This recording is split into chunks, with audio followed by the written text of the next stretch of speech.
রাত প্রায় ১টা। বিশালের আজকে বাড়ি যেতে প্রায় দেরি হয়ে গেছে।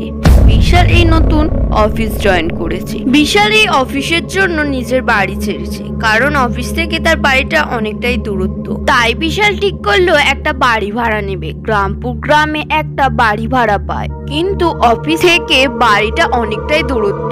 জঙ্গল টপকালে তারপর গ্রামপুর গ্রামে বিশাল বাড়ি ভাড়া পেয়েছে, কিন্তু এই জঙ্গলের রাস্তায় জনপ্রাণীও যায় না। কিন্তু আজকে দুটো একটা গাড়ি যাচ্ছিল, কিন্তু মানুষের এখানে যাতায়াত নেই। বিশাল অনেক সবার কাছে শুনেছে এই জঙ্গলের রাস্তায় নাকি ডাইনি থাকে। সে ওইসব বিশ্বাস করে না। সে একা নিজের মনে গাড়ি চালিয়ে যাচ্ছিল। বিশালের অফিস আর গ্রামপুর গ্রাম প্রায় অনেকই দূর। বিশাল নিজের বাড়িতে ছোট্ট একটা কাজ করত, কিন্তু ওখানে বাড়ি ফিরতে প্রায় অনেকই রাত হতো। সে ওই বাড়ি ফিরত, কিন্তু রাস্তায় কোনো ভূত দেখতে পেত না। সে ওইসব ভূত বিশ্বাস করে না, কারণ বিশাল আজ পর্যন্ত নিজের চোখে কোনোদিন ডাইনি বা ভূত কোনো কিছুই দেখেনি।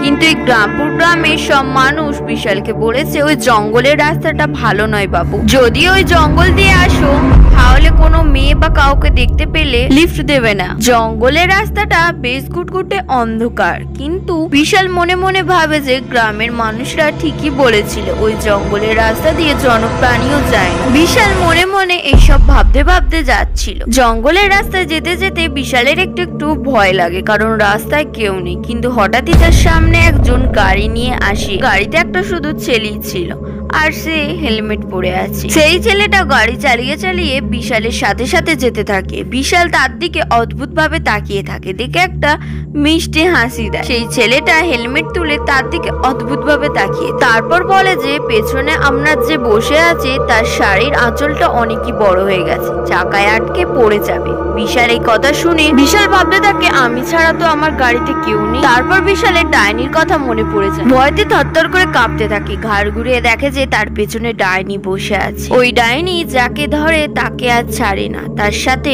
নিয়ে যায়।